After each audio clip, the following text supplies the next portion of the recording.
గజం కేవలం 13,500 రూపాయలకి హైదరాబాద్ కి చేరువలో మీ సొంతింటి కలను నిజం చేసుకోండి శ్రీ వాసవి ప్రాజెక్ట్స్ తో. వివరాలకు ఈ నెంబర్లకు కాల్ చేయండి.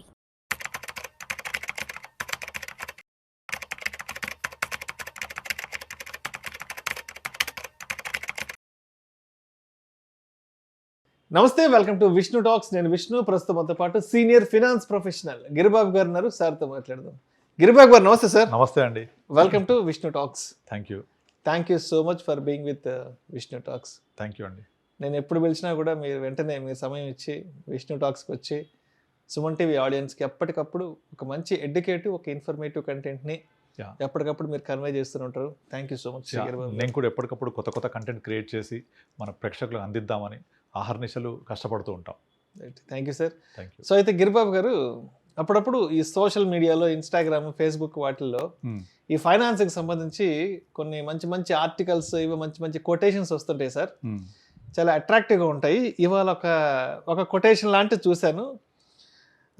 Assets that make you rich while you sleep అంట. అంటే మీరు నిద్రపోతున్నా సరే మిమ్మల్ని ధనవంతుల్నిగా చేసే కొన్ని ఆస్తులు ఇవంటూ కూడా ఆర్టికల్ ఇచ్చారు. ఏంటి అంటే, మనం నిద్రపోతున్నా కూడా మన ఆస్తులు మనల్ని ఎలా ధనవంతులుగా చేస్తాయి? మరి అలా ధనవంతులుగా అవ్వాలి అంటే ఆ నిద్రపోవడానికి ముందు మనం ఏం చేసి ఉండాలి అసలు? సింపుల్ అండి. ఇప్పుడు నార్మల్గా మనకు ఇన్కమ్ అనేది రెండు రకాలుగా వస్తుంది. ఒకటి యాక్టివ్ ఇన్కమ్, రెండు ప్యాసివ్ ఇన్కమ్. యాక్టివ్ ఇన్కమ్ అంటే మార్నింగ్ 9 o'clock to 5 o'clock మీరు చేసే ఉద్యోగం అవ్వచ్చు, లేదా వ్యాపారం అవ్వచ్చు, లేదా ఇంకొక వ్యాపకం అవ్వచ్చు. ఏదైనా మీరు యాక్టివ్గా పనిచేస్తూ ఉంటే వచ్చే ఇన్కమ్ యాక్టివ్ ఇన్కమ్. మీరు నిద్రపోతున్నా డబ్బులు వచ్చేదాన్ని ప్యాసివ్ ఇన్కమ్ అంటారు. సో ప్యాసివ్ ఇన్కమ్ ద్వారా మనం నిద్రపోతున్నా సరే మనకి డబ్బులు అనేవి జనరేట్ అవుతూ ఉంటాయి, మనకి వెల్త్ క్రియేట్ అవుతూ ఉంటుంది. సో ఆ ప్యాసివ్ ఇన్కమ్ ఏంటనేది మనం ఐడెంటిఫై చేసుకోవాలి first. Exactly, that is called. Actually మీరు చెప్పిన డెఫినేషన్కి అర్థం అది. ఈ మారిన ఆర్థిక సామాజిక నేపథ్యంలో ఎవరి ఇన్కమ్ వాళ్ళే చూసుకోవాలి. మరి ఎంతకాలం పనిచేస్తాను నేను? ఒక టైం తర్వాత నేను నా పిల్లల మీద డిపెండ్ అవ్వలేను కదా. అప్పుడు నాకు అంటే నేను, నా భార్య ఇద్దరే, నా పిల్లలకు మంచి చదువు చెప్పించి వాళ్ళు సెటిల్ అయిపోతే మా ఇద్దరికి ఎవరు ఇన్కమ్ ఇవ్వాలి? నేను 80 దాకా పని చేయలేను కదా. నాకు డబ్బులు కావాలంటే దీన్ని ప్యాసివ్ ఇన్కమ్ అంటారు. ఆ ప్యాసివ్ ఇన్కమ్ ఎలా జనరేట్ చేసుకోవాలో కొన్ని మార్గాలు చెప్తున్నారు. అందులో ఫస్ట్ వచ్చేసి, మళ్ళీ మన చిన్నప్పుడు ఏం చెప్పేవాళ్ళు, 2 ఇళ్ళు ఉండాలి. ఒక ఇల్లు వచ్చేసి ఉండడానికి, ఒక ఇల్లు వచ్చేసి మనకు మంత్లీ రెంటల్ ఇన్కమ్ ఇవ్వడానికి. ఇది చాలా మంచి కాన్సెప్టే. కానీ ఒకప్పుడు ఆ ఇంటి యొక్క విలువ 10 లక్షలు ఉంటే 5,000-6,000 కిరాయి వచ్చేది. ఇవాళ ఇల్లు విలువ 1 కోటి రూపాయలు, 2 కోట్లు అయిపోయినాయి. కానీ కిరాయి 20,000-30,000 నుంచి రాదు. ఈవెన్ 3 కోట్లు ఉంటే తప్ప 40,000-50,000 రాదు. మీరు percentage of value and percentage of అది మన ఇన్కమ్ జనరేషన్ చూసుకుంటే గట్టిగా 30 పైసలు 40 పైసలు మించి కూడా ఇంట్రెస్ట్ రాదు. కమర్షియల్ వెళ్తే కూడా, కమర్షియల్ బిల్డింగ్లోకి వెళ్తే కూడా 60 పైసలు 50 పైసలు మించి రాదు. ఇది ఇన్కమ్. దెన్ దీనిపై అంటే ఫస్ట్ ఇలా ప్యాసివ్ ఇన్కమ్ తీసుకోవాలని మన పెద్దవాళ్ళు 2 ఇళ్ళు కొనుక్కోండి, ఒకటి ఉండండి, ఒకటి కిరాయికి ఇవ్వండి, దట్స్ ప్యాసివ్ ఇన్కమ్. దాన్ని ఒక అడుగు ముందుకేసి commercial buildings, commercial income, shops, తర్వాత వర్చువల్ రియాలిటీ అంటే పెద్ద మాల్ ఉంటుంది, అందులో ఒక 100, 150, 200 ఎస్ఎఫ్టీ తీసుకుంటారు, రీట్స్ లాగా. తర్వాత మీరు దాంట్లో ఇన్వెస్ట్ చేసేది ఒక 15-20 లక్షలు ఇన్వెస్ట్ చేస్తే మీకు ప్రతి నెల రెంట్ ఒక 10,000-15,000 వస్తుంటుంది జీవితాంతం. ఇవన్నీ ప్యాసివ్ ఇన్కమ్కి సంబంధించి రియల్ ఎస్టేట్ నేపథ్యంలో ఇవన్నీ కూడా.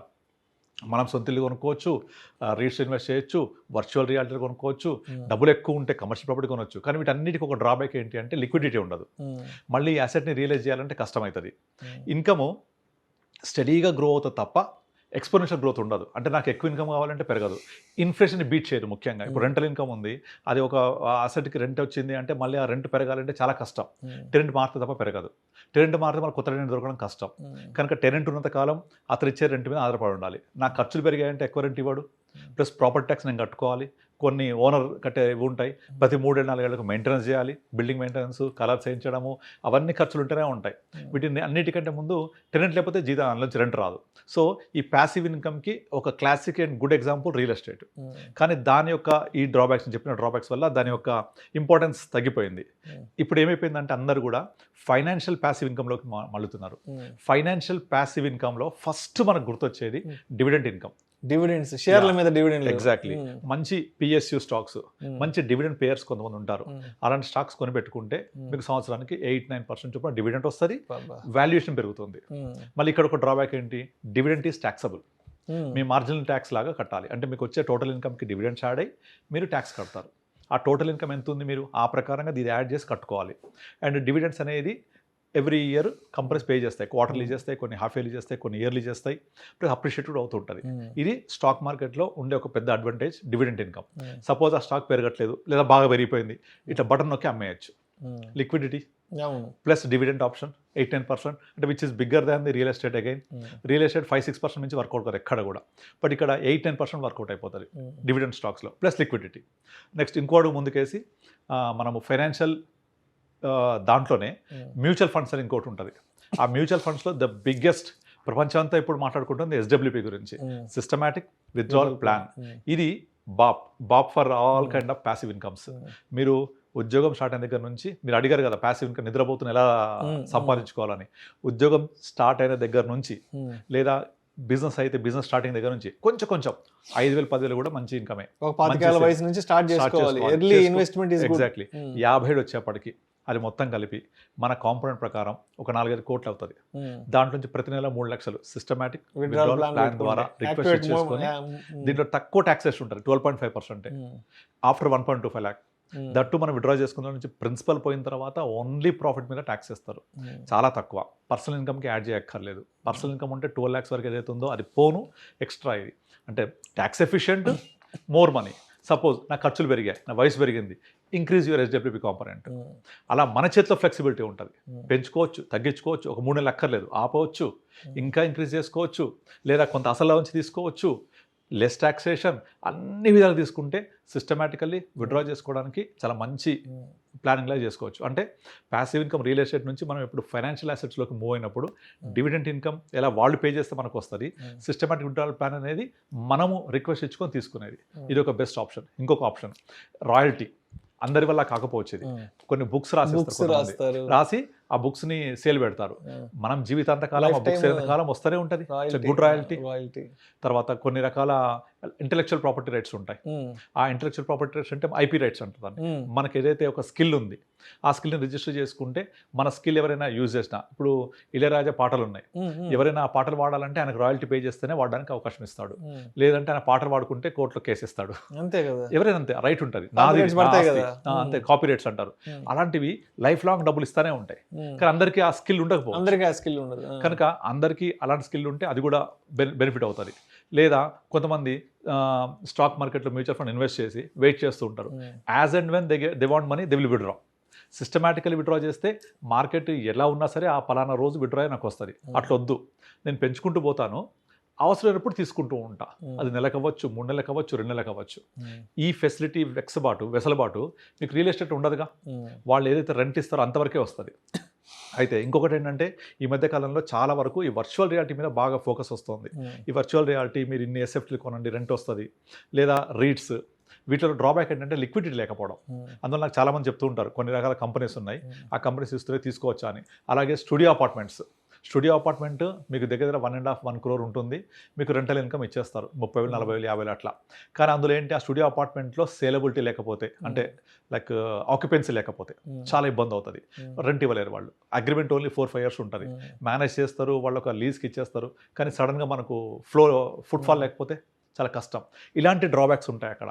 బట్ SWPలో ఏంటంటే మనం పెట్టే ఫండ్ బ్యాలెన్స్ కేటగిరీ ఫండ్ ఉంటుంది, లేదా కొంత డెఫర్ చేసిన తర్వాత, అంటే మనం ఇన్వెస్ట్ చేసి ఒక 2-3 years తర్వాత పెరిగిన గ్రోత్లో నుంచి కూడా తీసుకుంటూ పోవచ్చు. ఒక flexi cap, multi cap, small cap పెట్టుకొని పోర్ట్ఫోలియో గ్రో అయిన తర్వాత ఒక 1 crore పెడితే ఒక 3 years టైం ఇచ్చామనుకోండి 1.4-1.5 crore అవుతుంది. ఆ 50 లక్షలు పెరిగిందే దాన్ని వేరే బకెట్లోకి, అంటే conservative hybrid funds, balance advantage funds, లేదా ఈక్విటీ సేవింగ్స్ ఫండ్లోకి మూవ్ చేసుకొని ఆ బకెట్ని క్రియేట్ చేసుకొని అందులోంచి విత్డ్రా చేసుకుంటూ పోవచ్చు. అవి పెరుగుతాయి, ఇవి పెరుగుతాయి, పోర్ట్ఫోలియో పెరుగుతుంటుంది. నేను చెప్పాక వస్తాను, లాస్ట్ టైం ఒక క్లయింట్ హస్బెండ్ చనిపోతే వచ్చిన 1 crore మేము ఇలాగే ప్లాన్ చేసాం. సో ఇట్లా ఈ విధంగా ఇన్ని రకాల మార్గాల ద్వారా మనము పడుకున్న, నిద్రపోతున్న ఇన్కమ్ రావాలి. ప్యాసివ్ ఇన్కమ్ అంటే మనం పనిచేస్తే వచ్చేది యాక్టివ్ ఇన్కమ్, నిద్రపోతే వచ్చేది ప్యాసివ్ ఇన్కమ్. ఇది ఎప్పటికీ వస్తుండాలి. ఇది జనరేషన్స్ టుగెదర్ ఉంటుంది. మనం క్రియేట్ చేసింది మనకు, మన తదనంతరం మన పిల్లలకి, వాళ్ళ పిల్లలకు కూడా. ఎందుకంటే అసెట్ అక్కడ కరిగిపోదు కదా. సో అలా చేస్తూ వెళ్ళొచ్చు. సేమ్ ఇప్పుడు ఇల్లులు కొని కిరాయి ఇచ్చి ఎందుకు అంటున్నారు, ఇదే పరిస్థితి. కానీ ఇంటికి కూడా ఒక లైఫ్ టైం ఉంటుంది, కానీ దీనికి ఉండదు. జీవితాంతం, తరతరాలుగా జనరేషన్ టుగెదర్ ఉంటుంది ఇది. బికాజ్ ఈక్విటీ అంత వాల్యూ ఉంటుంది. ఇల్లు కూలిపోవచ్చు, లేదా ఇల్లు ఒక టైం తర్వాత వాల్యూ తగ్గిపోవచ్చు, లేకపోతే అది శిథిలమైపోవచ్చు. ఇది కాదు అట్లా, అంత పొటెన్షియల్. అందుకనే అందరూ కూడా ఫిక్స్డ్ అసెట్స్ ప్యాసివ్ ఇన్కమ్ నుంచి ఫైనాన్షియల్ అసెట్స్ ప్యాసివ్ ఇన్కమ్లోకి మూవ్ అవుతూ ఉన్నారు. సో మొత్తానికి ఈ రోజుల్లో మనకొచ్చే మెయిన్ స్ట్రీమ్ ఇన్కమ్ ద్వారా మన లైఫ్ స్టైల్ని పెద్ద ఎత్తున ముందుకు తీసుకెళ్ళలేం కాబట్టి, సో మనకంటూ కొన్ని ప్యాసివ్ ఇన్కమ్ని జనరేట్ చేయగలిగే కొన్ని అసెట్స్ని మనం ఐడెంటిఫై చేసి బిల్డ్ చేసుకుని వాటి ద్వారా ప్రతి నెల లేదంటే ప్రతి క్వార్టర్కో లేదంటే ఒక అవసరమైనప్పుడు దాని నుంచి కొంత అమౌంట్ని మనం తీసుకోగలిగే విధంగా ఉండగలిగితే మనం నిద్రపోతున్నా సరే మన ఆస్తులు మన కోసం పనిచేసి మనకి సంపదను సృష్టి చేసి పెడతాయి. మరి మీరు చేస్తున్నారా పని? ఎస్, ఆబ్వియస్గా. మరి చేసేసారు ఆల్రెడీ. ఎందుకంటే ఇప్పుడు ఇక్కడ కూర్చొని మనం ఇంతమందికి ఎడ్యుకేట్ చేసినప్పుడు ఫస్ట్ మనం చేస్తేనే మనకు ఒక ఎక్స్పీరియన్స్ వస్తుంది. మనకు వచ్చిన రియల్ టైం ఎక్స్పీరియన్స్లో నుంచే మనం అంటే మనకు కూడా దాంట్లో కొన్ని సందేహాలు, డౌట్స్ వస్తాయి కాబట్టి అవి మీలాంటి ఎక్స్పర్ట్స్ ద్వారా అడిగి వాటికి సమాధానంగా మనం నేను ఆల్రెడీ చేశాను. నా క్లయింట్స్ వచ్చినప్పుడు వాళ్ళకి అదే నా పోర్ట్ఫోలియో చూపిస్తూ ఉంటా. నా టోటల్ పోర్ట్ఫోలియో 350 crores ఎలా పెరిగింది, ఆ 350 crores ఎంతమంది మంత్లీ ఇన్కమ్ తీసుకుంటున్నారు, ఎంతమంది డబ్బులు వస్తున్నాయి, real time with pan number, phone number, email ID with real time clients, అది నేను లైవ్ చూపిస్తూ ఉంటాను ప్రతి ఒక్కళ్ళకు, ఒక కాన్ఫిడెన్స్ కోసం, ఒక నమ్మకం కోసం. Right. Thank you sir, thank you so much Giribabu. Thank you అండి.